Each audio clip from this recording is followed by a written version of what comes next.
జయుడా.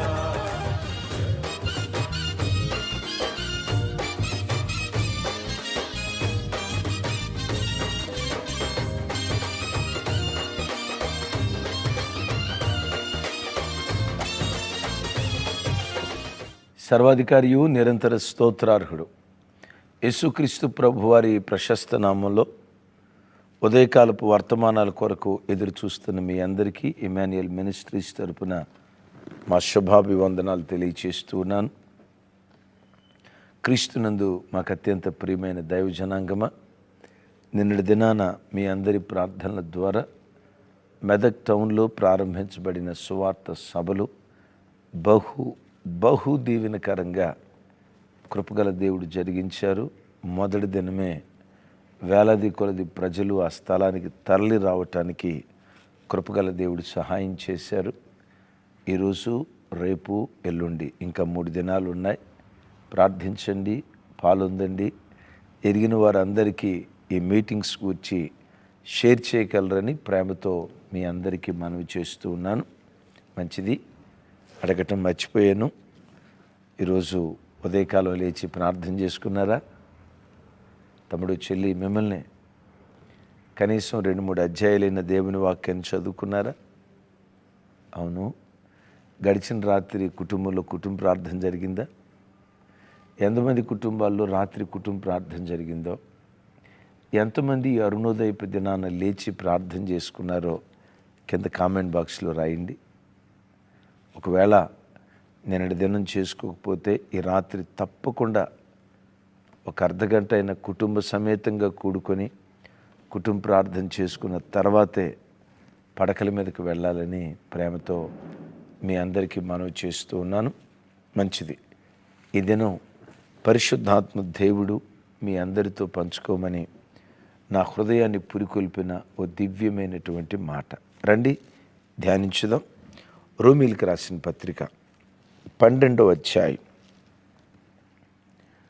12వ వచనం 12 రైట్.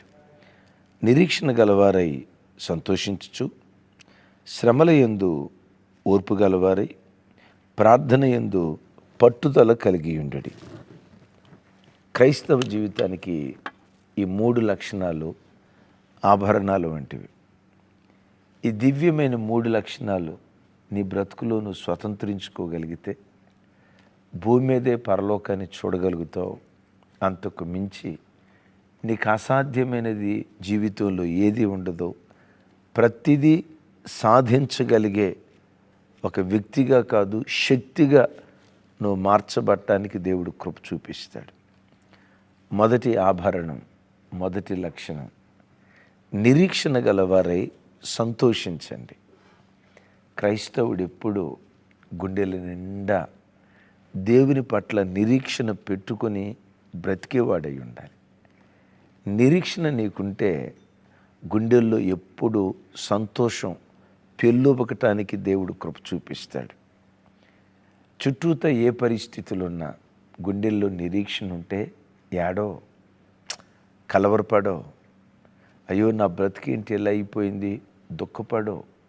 ప్రతి పరిస్థితిలో కూడా సంతోషంగా నిరీక్షణ అనేది ఒక్కటి ఉంటే సంతోషంగా బ్రతుకుతావు. ఆ మధ్య ఎవరో అన్నారు, లాఫింగ్ గ్యాస్ అంట. చిన్న ఏమంటారు దాని పేరు? Laughing gas. దాని సాంకేతిక నామం ఏంటి? నెట్లో చూసన్నా చెప్పు. Laughing gas. ఆ లాఫింగ్ గ్యాస్ పీల్చుకుంటే నవ్వుతూనే ఉంటాడంట. చివరికి దుఃఖకరమైన పరిస్థితులు కళ్ళ ముందున్న నవ్వుతూనే ఉంటాడట. కోల్గేట్ అడ్వర్టైజ్మెంట్ లాగా. నేనంట నైట్రస్ ఆక్సైడ్ ఆ గ్యాస్ పీల్చుకున్నప్పుడే వాడు నవ్వుతూ ఉంటాడేమో, కానీ నీ గుండెల్లో నిరీక్షణ ఉంటే చుట్టూతా ఎలాంటి పరిస్థితులున్నా నవ్వుతూనే ఉంటావు. చెరగని చిరునవ్వు నీ నోట్లో, చెరగని చిరునవ్వు నీ పెదాల మీద పుట్టించేది నీ గుండెల్లో ఉన్న నిరీక్షణ. మన ఆరాధ్య దైవం ప్రభువైన యేసుక్రీస్తు వారు శిలువ మ్రాను భుజస్కంధాల మీద వేసుకొని రోమా సైనికులు యేసయ్యను బంతి ఆట ఆడుకున్నారు. ఆ పదజాలం వాడకూడదేమో. యేసయ్యని అంత ఘోరంగా హింసించారు. ఒక క్షణం కూడా ప్రభు ఏడ్చినట్లు కానీ, రొమ్ము కొట్టుకుంటూ ప్రలాపించినట్లు కానీ, ఛీ, నేను దేవుడినై ఇంత ఘోర పరాభవమా, దేవా ఇంత పరాభవానికి నన్ను అప్పగిస్తావా, ఒక మాట అనలా. ముఖంలో చిరునవ్వు చెరగల. భయకంపితమైన రూపం యేసయ్యలో మనం చూడం. ఏం జరగబోతుందో ఆందోళన, కలవరం యేసయ్య ముఖంలో మచ్చుకైనా మనం చూడలేం. ఎందుకో తెలుసా? ఆయన గుండెల్లో ఒక నిరీక్షణ ఉంది. ఏంటి? 3 దినాలే నేను సమాధిలో ఉండేది. 3 దినాల తర్వాత ప్రపంచంలో ఎవ్వరి జీవితంలో జరగని అద్భుతం నా జీవితంలో జరగబోతుంది. ఎస్, 3 దినాలే నేను సమాధిలో ఉంటా. 3వ దినాన మరణపు ముళ్ళును విరిచి, మరణాన్ని గడగడలాడించి, సమాధి బండను చీల్చి, మృత్యుంజయుడేని తిరుగులెగుస్తా.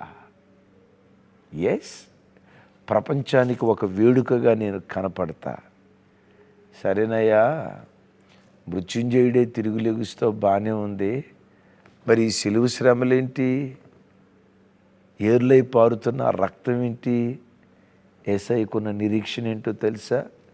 నేను చిందించే ప్రతి రక్తపు చుక్క ప్రపంచ మానవాళి పాపం కొట్టివేసేటట్లుగా నా రక్తం చేయబోతుంది. నిరీక్షణ. ఆ నిరీక్షణ సిలువను కూడా సంతోషంగా భరించింది. మరణాన్ని కూడా ముద్దాడటానికి వెనుతీయలేదు ఆ నిరీక్షణ. తమ్ముడు, నీ జీవితంలో కూడా గుండెల నిండా నిరీక్షణ పెట్టుకో. ఈరోజు సమాధి చేయబడినట్లుగా, అంటే నా పరిస్థితి మరుగైపోయినట్లుగా కనపడుతుందేమో. ఎవ్వరి జీవితంలో జరగని ఓ మహా గొప్ప అద్భుతం దేవుడు నా బ్రతుకులో జరిగించబోతున్నాడు. నిరీక్షించు. ఈరోజు మారానే రేపు మాధుర్యం రాబోతుంది. నిరీక్షించు. ప్రతి చీకటి తర్వాత వెలుగొచ్చినట్లు, ప్రతి రాత్రి తర్వాత ఉదయం ఉన్నట్లు, కనానుకు ముందు అరణ్యం ఉన్నట్లు, ఈరోజు అరణ్యమేమో, రేపు కనానులో నేను అడుగు పెట్టబోతున్నాను.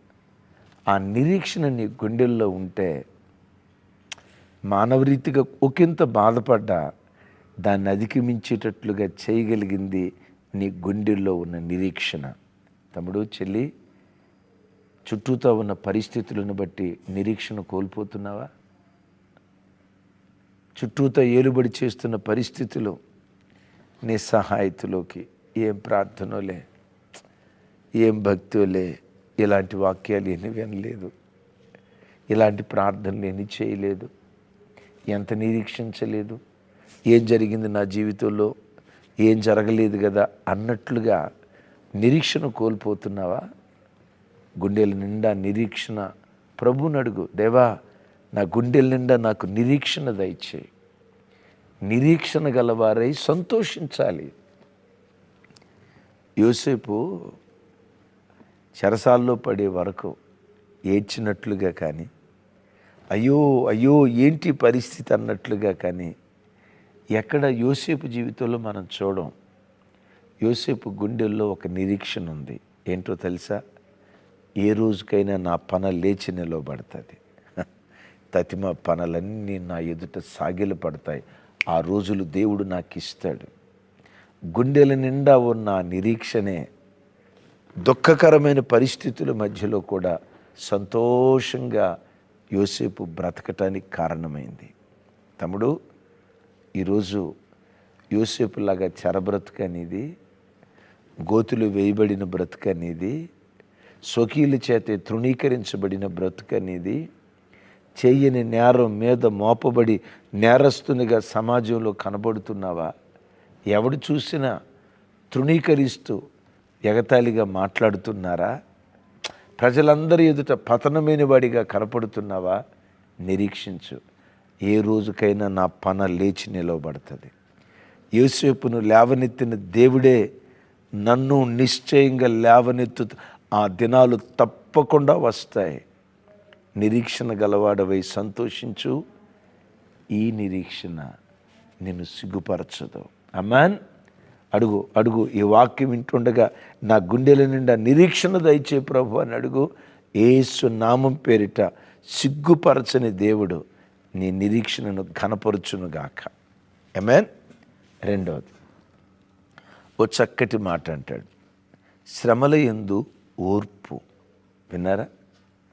ఓర్పు అనే చోట రోమపత్రిక 5వ అధ్యాయం 5వ వచనంలో ఇలా అంటాడు, శ్రమ ఓర్పును, ఓర్పు పరీక్షను, పరీక్ష నిరీక్షణను కలుగు చేస్తుంది అని అంటాడు కదా.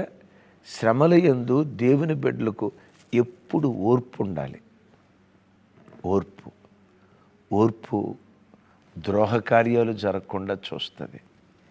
మా లైవ్ చూసే కుటుంబం 3 సహోదరులు, 3 దేవుని చేత ఆశీర్వదించబడ్డారు. ఆ అమ్మాయి బ్యాంక్ మేనేజర్, దేవుని చేత బహుగా దీవించబడ్డారు. 3 ఆడపిల్లలు. ఓ రోజు వాళ్ళ ఇంటికి వెళ్తే ఆ 3 ఆడబిడ్డలు నాతో మాట్లాడుతూ కన్నీరు మున్నీరుగా ఏడుస్తున్నారు. అమ్మా, ఎందుకు ఏడుస్తున్నారా? నీకు చక్కటి గవర్నమెంట్ ఉద్యోగం, చెల్లెళ్ళిద్దరూ సాఫ్ట్వేర్ ఇంజనీర్లు అయ్యారు, ఒక చెల్లి బెంగళూరు. నిజంగా దేవుని చేత బహుగా దీవించబడ్డారు. ఎందుకురా ఏడుస్తున్నారు? ఏడుస్తూ అన్నారు, మా ఆశీర్వాదాన్ని కళ్ళతో చూడటానికి అమ్మలేదన్నా. అమ్మే గనక బ్రతుకుంటే ఎంత బాగుండేదో కదా. సరే, నానంటే అనారోగ్యంతో చిన్నప్పుడు ఎప్పుడూ చనిపోయాడన్నా. అమ్మ ఓ తొందరపాటు నిర్ణయం తీసుకుందన్నా. అమ్మే గనక కొంతకాలం బ్రతుకుంటే ఈరోజు మా ఆశీర్వాదాన్ని కళ్ళారా చూసి ఎంత మురిచిపోయేదో ఆ పిచ్చి తల్లి. ఆ మాటలన్న, ఆ బిడ్డలన్న మాట నా గుండెల్ని ఇట్లా కదిలించింది.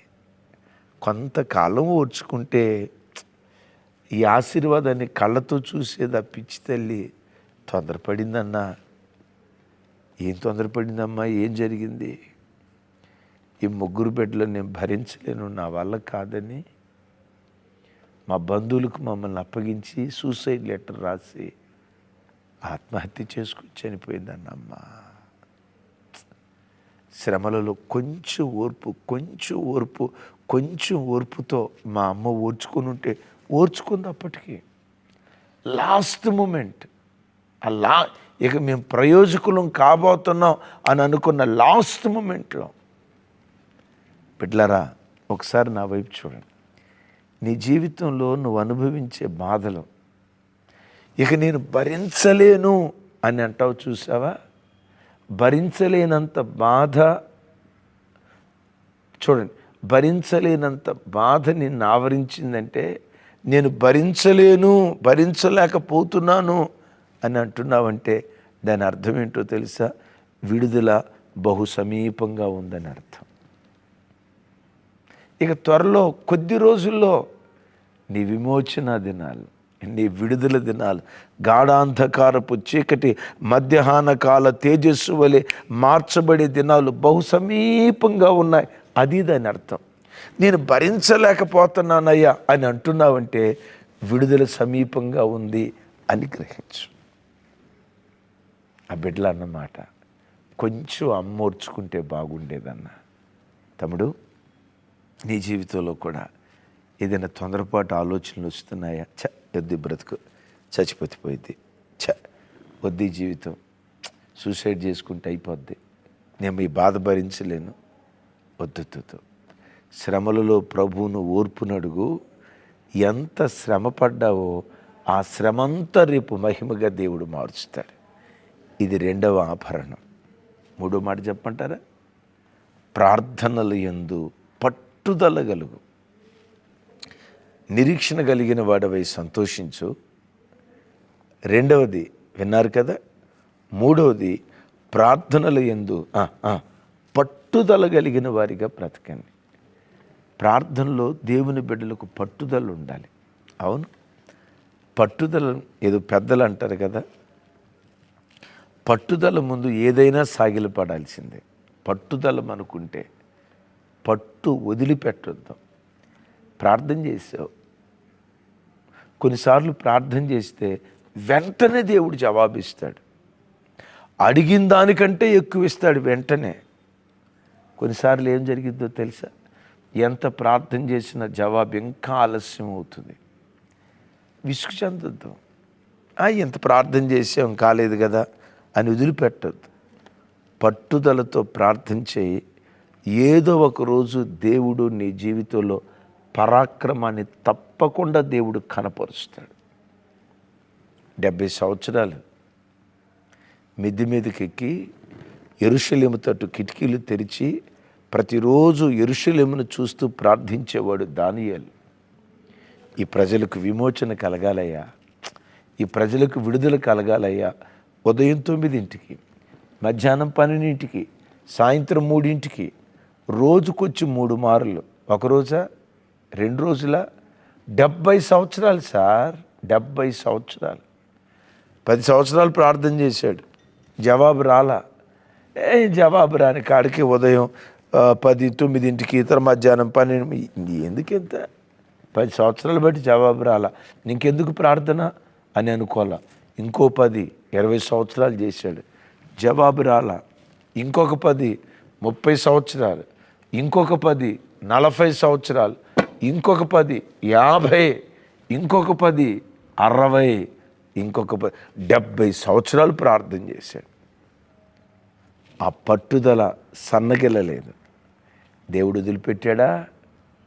ఆ ప్రార్థనలు దేవుడు ఆలకించి పరలోకం నుండి మిఖాయేలు దూతను పంపి 21 రోజు ప్రార్థన చేస్తుండగా ఆ ప్రార్థన మధ్యలోనే దేవుడు ప్రత్యక్షమై బబులోను దాస్యత్వం నుండి తన ప్రజలైన ఇశ్రాయేలీయులకు దేవుడు విడుదలిచ్చాడు. ఆమేన్. నేనంట ఈరోజు మన జీవితంలో పట్టుదలతో ఒక 1 నెల రోజులు ప్రార్థన చేస్తే జవాబు రాకపోతే ప్రార్థన పట్టుదల సన్నగిలిపోద్ది. 1 సంవత్సరం ఒక విషయం కొరకు పట్టుదలతో ప్రార్థన చేస్తే జవాబు రాకపోతే కొన్ని సందర్భాల్లో దేవుని మీదే అనుమానం వస్తుంది. కొంతమంది ఆలోచనలు ఎట్టుంటాయో తెలుసా? ఉన్నాడంటారా? అసలు దేవుడు ఉన్నాడా?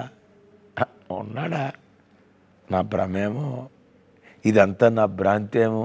దేవుడు అనేవుడు ఉంటే నాకెందుకు ఇట్లా జరిగిద్ది? 1 సంవత్సరం 2 సంవత్సరాలు ప్రార్థన చేస్తే జవాబు రాకపోతే 10 సంవత్సరాలు రాలేదనుకో, ఇక అంతే సంగతులు చెత్తగించవాలి. దానియేలు 70 సంవత్సరాలు పట్టు వదలకుండా ప్రార్థన చేశారు. యేసయ్య అంటారు కదా, అన్యాయస్తుడైన న్యాయాధిపతి దగ్గరికి ఆ పేద విధవరాలు సిగ్గు విడిచి మాటి మాటికి నాకు న్యాయం తీర్చయ్యా, నాకు న్యాయం తీర్చయ్యా, నాకు న్యాయం తీర్చయ్యా అని దివారాత్రులు ఆ న్యాయాధిపతి దగ్గర మొరపెడితే అన్యాయస్తుడైన న్యాయాధిపతి హృదయం కూడా కరిగి ఆ బిడ్డకు న్యాయం తీర్చాడు. సార్, వాడు అన్యాయస్తుడైన న్యాయాధిపతి. నీ దేవుడు ఎవరో తెలుసా? నీతి కలిగిన న్యాయాధిపతి. దివారాత్రులు తన పిల్లలు పట్టుదలతో మొరపెడుతూ ఉంటే తన పిల్లలకు న్యాయం తీర్చకుండా ఉంటాడా? తమ్ముడా, నీకు న్యాయం తీర్చే రోజులు రాబోతున్నాయి. పట్టుదలతో ప్రార్థించే. నీ విజ్ఞాపనకు జవాబిచ్చే రోజులు రాబోతున్నాయి. పట్టుదలతో ప్రార్థించే. పట్టుదలతో ప్రార్థించే. దేవుని పరాక్రమం నీ జీవితంలో ప్రత్యక్షమవుతుంది. ఆమేన్. పట్టుదలతో ప్రార్థించే. ఆ ప్రార్థన ధ్వని ఆలకించిన దేవుడు నీ బ్రతుకులో శౌర్య కార్యాలు జరిగించడం ప్రారంభిస్తాడు. ఎప్పుడు ప్రార్థనలో పట్టు సన్నగిల్లనివ్వకు. ప్రార్థనలో పట్టు సన్నగిల్లనివ్వకు. నీ పట్టుదల కలిగిన ప్రార్థన దేవుని పరాక్రమం చూడటానికి కృప చూపిస్తాడు. ఒక చిన్న మాట చెప్తాను. నాకున్న అనుకూలతను బట్టి ఎక్కడ నేను బయట మీటింగ్స్కి వెళ్ళట్లేదు. ఇప్పుడు ఆల్రెడీ మనమే మీటింగ్స్ ఏర్పాటు చేస్తూ ఉన్నాం. సో ఇటు మీటింగ్స్, సంఘ కూటాలు, వీటిని చూసుకుంటూ బయటికి వెళ్ళటం చాలా కష్టమవుతుంది ప్రస్తుతం. సో ఇలాంటి పరిస్థితుల్లో ఒక దైవజనుడు, చాలా మంచి ఆయన, నన్ను డేట్స్ అడుగుతూ ఉండేవారు ఫోన్లో. అన్నా కుదరదన్నా, నాకు డేట్స్ లేవన్నా అని అంటూ వచ్చేవాడిని. ఇక తర్వాత దైవజనుడు హైదరాబాద్లో నాతో కలిసి చదువుకున్న వాళ్ళు, నాతో కలిసి రూమ్లో ఉన్న వాళ్ళతో ఫోన్లు చేసి రికమెండేషన్ చేయించడం స్టార్ట్ చేశారు. అన్న నాకున్న షెడ్యూల్ అన్న కాస్త టైట్గా ఉంది, రాలేకపోతున్నానన్నా అని అంటూ ఉండేవాడిని. ఇక తర్వాత నేను ఆ ప్రాంతంలో ఎక్కడి మీటింగ్కి వెళ్ళినా ప్రతి మీటింగ్కి యేసు ప్రభు వస్తారు అనేది ఎంత ఖచ్చితం. ప్రతి మీటింగ్కి ఆ పాస్టర్ గారు వచ్చి అన్నా డేట్ అన్నా అని అంటున్నారు. అన్నా నాకు కుదరట్లేదన్నా, ఏమనుకోవద్దన్నా, అవకాశం ఉంటే నేను ఇస్తా, నేనే చెప్తానన్నా అని అనేవాడిని. సరే ఇంకో చోట ఆ ప్రాంతానికి మీటింగ్కి వెళ్ళేవాడిని. యేసు ప్రభు వస్తారు అనేది ఎంత ఖచ్చితం. ఆ పాస్టర్ గారు కూడా వచ్చి అన్నా డేట్ అన్నా పదే అడిగేసరికి నాకే సిగ్గు అనిపించి, తప్పురా అట్లా అడిగించుకోకూడదు, నాకేం అనుకూలత లేక వెంటనే అన్న నేనే మీకు ఏదో ఒక డేట్ చెప్తాలే అన్న, వస్తా, తప్పకుండా వస్తా, నాకు అనుకూలత కలిగినప్పుడు వస్తా అని అన్న. ఆయన టకామని ఏమన్నాడు తెలుసా? మీరు ఆ మాట అన్నారు చాలన్నా, మీరు ఎప్పుడు డేట్ ఇస్తారో అప్పుడు ఈయన అన్నాడు. వెళ్ళా. మరలా ఒక నెల రోజులు అప్పుడప్పుడు ఫోన్ చేస్తూ ఉండేవాడు. మరలా నేను ఆంధ్ర ప్రాంతంలో ఎక్కడికైనా మీటింగ్కి వెళ్తే యేసయ్య ప్రత్యక్షమయ్యాడనేది ఎంత ఖచ్చితమో ఆయన ప్రత్యక్షమై అన్న మీరే డేట్ ఇస్తానన్నారు కదన్నా, ఎప్పుడు ఇస్తారన్నా అని అన్నాడు. ఇక ఆ పోరు భరించలేక వెంటనే ఫోన్ తీసుకొని అన్న నాకు పలానా డేట్స్ ఖాళీ ఉన్నాయి, ఈ డేట్స్లో మీకు ఏ డేట్ కావాలంటే ఆ డేట్ తీసుకోండి అని ఇస్తే ఆయన నా వైపు ఆశ్చర్యంగా చూస్తున్నాడు. అన్న ఇంత తేలిగ్గా ఇచ్చేవేంటన్నా? తేలిగ్గా కాదయ్యా, 2 సంవత్సరాలు పట్టుదలతో అడిగావు. అప్పుడు నాకు గుర్తొచ్చింది, అలాగని నేను అన్యాయస్తుడైన న్యాయాధిపతిని కాదు సుమి. మాటికి అడగటాన్ని బట్టి నేనంట వీడే కరిగాడంటే ఆయన ఎవరు? మనసున్న మహారాజు. ఆమేన్. మనసున్న మహారాజు, అత్యంత కృపగల దేవుడు, దయాదాక్షిణ్యపూర్ణుడు, వాత్సల్యపూర్ణుడు, పిలవగా నేనున్నానని ప్రత్యుత్తరం ఇచ్చే దేవుడు, తండ్రి అని మొరపెట్టగా ఇదిగో నేనున్నానని నిజముగా మొరపెట్టు వారికి సమీపాన ఉండే దేవుడు. నేనంట ఈ రాతి హృదయాలే కరిగితే, అన్యాయస్తుడైన న్యాయాధిపతి హృదయమే కరిగితే, పట్టుదలతో కూడుకున్న ప్రార్థన దేవుడు ఆలకించడా? ఎక్కడో ప్రార్థనలో పట్టు తప్పుతున్నావు, అడుగో మరలా పట్టుదలగిన ప్రార్థన వరంగా నాకు దయచేయని అడుగు. నీ ప్రార్థన ద్వారా దేవుడు తన పరాక్రమాన్ని నీ జీవితంలో కనపరుచునుగాక. ఆమేన్. చిన్న ప్రార్థన చేస్తాను. అలాంటి పట్టుదల కలిగిన ప్రార్థన దేవుడు మన ఒక్కొక్కరికి అనుగ్రహించేటట్లు. తండ్రి, ఈ దినం కూడా మాతో మీరు మాట్లాడిన శ్రేష్టమైన మీ మాటలకై స్తోత్రాలు అయ్యా. పట్టుదల కలిగిన ప్రార్థన మా ఒక్కొక్కరికి వరంగా దయచేయి నాయనా. కొన్ని సందర్భాల్లో విసిగిపోతున్నాం, సన్నగిల్లిపోతున్నాం, ఎంత ప్రార్థన చేసినా ఇంతేలే అన్నట్లుగా మమ్మల్ని మేము కృంగదీసుకుంటున్నాం. ఎన్నోసార్లు గతంలో ప్రార్థన ద్వారా ఎన్నో అద్భుతాలు చేశావు, అడిగిన దానికంటే మరెక్కువగా చేశావు దేవా. ఈ రోజుల్లో అనేకులు ప్రార్థనలో పట్టుదల కోల్పోతుండగా ఈ ప్రార్థనలో ఏకీభవించిన ప్రతి బిడ్డకు యేసు నామం పేరిట పట్టుదల కలిగిన ప్రార్థనాత్మ ఒక్కొక్క బిడ్డ మీద మీరు కుమరించుదురుగాక. నిరీక్షణ గలవారై సంతోషిస్తూ, శ్రమలలో ఓర్పు కలిగిన వారై బ్రతుకున్నట్లుగా, ప్రార్థనలో పట్టుదలతో జీవించున్నట్లుగా ఒక్కొక్క బిడ్డ జీవితంలో మీ పరాక్రమాన్ని కనపరుచుదురుగాక. యేసు నామం పేరిట ప్రార్థించి స్తుతించి పొంది ఉన్నాం తండ్రి.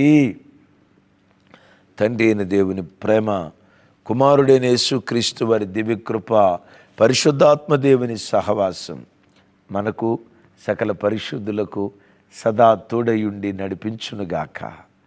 ఆమేన్, ఆమేన్, ఆమేన్. Thank you. ఈరోజు మెదక్ మీటింగ్లో కలుసుకుందాం. లైవ్ ఇస్తారు, చూడండి, అనేకులకు పరిచయం చేయండి. Thank you.